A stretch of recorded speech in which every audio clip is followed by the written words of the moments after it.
Olá, povo de Deus, segunda-feira da sétima semana do Tempo Comum, 21 de fevereiro de 2022. Nossa reflexão de hoje é a partir de Tiago 3, 13, 18 e Marcos 9, 14 e 29.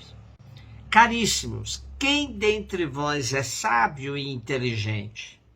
Que ele mostre por seu reto modo de proceder a sua prática em sábia mansidão. Mas se fomentais no coração amargo ciúme e rivalidade, não vos glorieis, nem procedais em contradição com a verdade.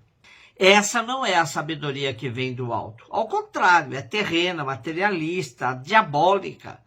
Onde há inveja e rivalidade, aí estão as desordens e toda espécie de obras más. Por outra parte, a sabedoria que vem do alto é, antes de tudo, pura, depois pacífica, modesta, conciliadora, cheia de misericórdia e de bons frutos, sem parcialidade e sem fingimento. O fruto da justiça é semeado na paz para aqueles que promovem a paz. Tiago fez uma alerta significativa sobre o uso da língua, que tanto serve para abençoar quanto para amaldiçoar. E agora ele chama a atenção daqueles que estão se posando de mestres nas comunidades. Era um comportamento que se tornava frequente, sobretudo entre os neoconvertidos. Depois de se converterem, eles achavam que tinham conhecimento sobre Deus acima de todos os outros.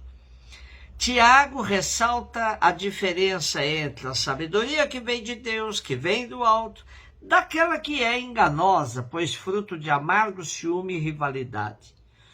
Ele classifica essa sabedoria como terrena, materialista e diabólica, pois serve à divisão entre as pessoas. É impressionante o comportamento de convertidos até hoje.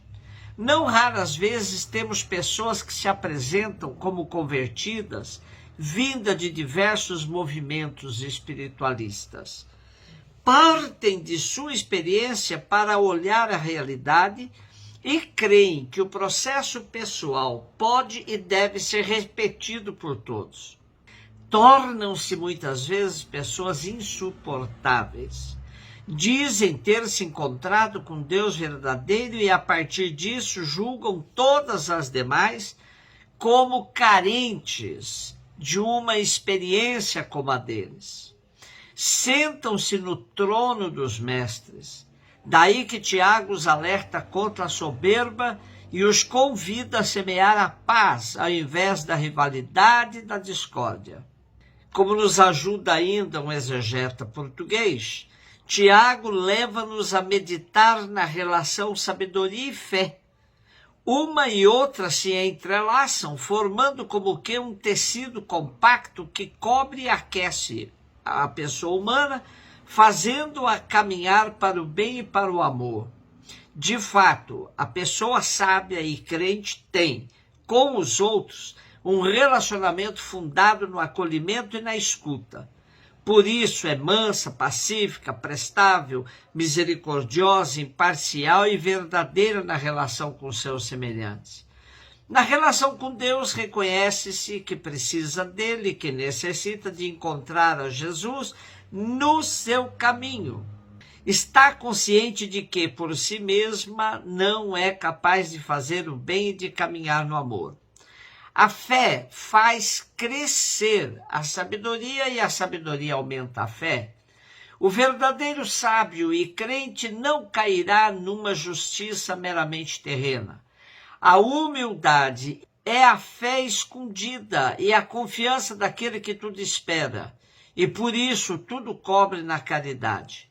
De mesmo modo, a oração é o pão cotidiano que fermenta a massa da existência e faz erguer os olhos para aquele que é o Senhor da vida, de quem precisamos para expulsar o mal que nos atormenta. Marcos 9, de 14 a 29. Descendo Jesus do monte com Pedro, Tiago e João, perto dos outros discípulos, viram que estavam rodeados por uma grande multidão. Alguns mestres da lei estavam discutindo com eles. Logo que a multidão viu Jesus, ficou surpresa e correu para saudá-lo. Jesus perguntou aos discípulos: o que discutis com eles? E alguém da multidão respondeu: Mestre, eu trouxe a ti meu filho que tem um espírito mudo. Cada vez que o espírito o ataca, joga-o no chão e ele começa a espumar, range os dentes e fica completamente rijo. Eu pedi a teus discípulos para expulsarem o espírito, mas eles não conseguiram. Jesus disse: geração incrédula, até quando estarei convosco? Até quando terei que suportar-vos? Trazei aqui o menino. E levaram-lhe o menino. Quando o espírito viu Jesus, sacudiu violentamente o menino, que caiu no chão e começou a rolar e a espumar pela boca. Jesus perguntou ao pai: desde quando ele está assim? O pai respondeu: desde criança. E muitas vezes o espírito já o lançou no fogo e na água para matá-lo. Se podes fazer alguma coisa, tem piedade de nós e ajuda-nos. E Jesus então respondeu: se podes, tudo é possível para quem tem fé. O pai do menino disse em alta voz: eu tenho fé, mas ajuda a minha falta de fé. Jesus viu que a multidão acorria para junto dele. Então ordenou ao espírito impuro: espírito mudo e surdo, eu te ordeno que saias do menino e nunca mais entres nele. O espírito sacudiu o menino com violência, deu um grito e saiu. O menino ficou como morto, e por isso todos diziam: ele morreu. Mas Jesus pegou a mão do menino, levantou e o menino ficou de pé. Depois que Jesus entrou em casa, os discípulos lhe perguntaram a sós: por que nós não conseguimos expulsar o espírito? E Jesus respondeu: essa espécie de demônio não pode ser expulsa de nenhum modo, a não ser pela oração. Depois da transfiguração, Jesus e os 3 discípulos escolhidos por ele para essa experiência antecipatória de sua glória, Pedro, João e Tiago, descem do monte, se juntam aos demais discípulos que estavam cercados por uma grande multidão e discutindo com alguns mestres da lei. A multidão acolhe Jesus, surpresa pela sua vinda até ela. E nesse contexto é que um pai se aproxima de Jesus e descreve a enfermidade de seu filho, que, segundo ele, está possesso por um espírito mudo muito agressivo. O pai explica a Jesus que os discípulos dele não conseguiram expulsar tal espírito do menino. A reação de Jesus é de quem está decepcionado com a multidão e muito mais com seus discípulos, que depois de terem estado com ele em tantas ocasiões similares, não conseguiram ainda consolidar a fé.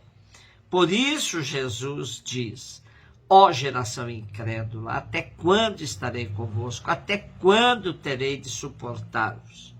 Mesmo irado, Jesus não deixa de fazer o bem ao menino. Pede que o tragam até ele. Frente a ele, o espírito que estava no menino reagiu com muita violência.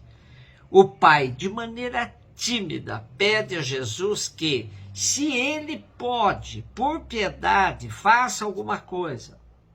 Pelo estilo da pergunta do pai, do pedido do pai, fica claro que ele também não tinha uma fé sólida e recebe de Jesus uma resposta ainda movida pela ira. Tudo é possível para quem tem fé. Nesse momento, o pai se reconhece fraco na fé e suplica a Jesus que o socorra pela falta de fé. O exorcismo realizado por Jesus é similar a tantos outros e tem 3 atos. Primeiro, Jesus ordena que o espírito liberte o enfermo. Segundo, a reação do espírito é tão violenta que parece ter deixado o menino morto. Terceiro, Jesus toma o menino pela mão, o ergue e o deixa em pé.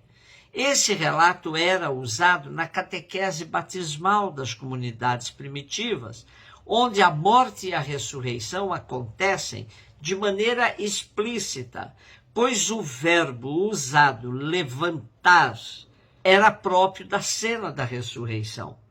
Na catequese batismal se ensinava que se morria com Cristo para com ele ressuscitar para uma vida inteiramente nova.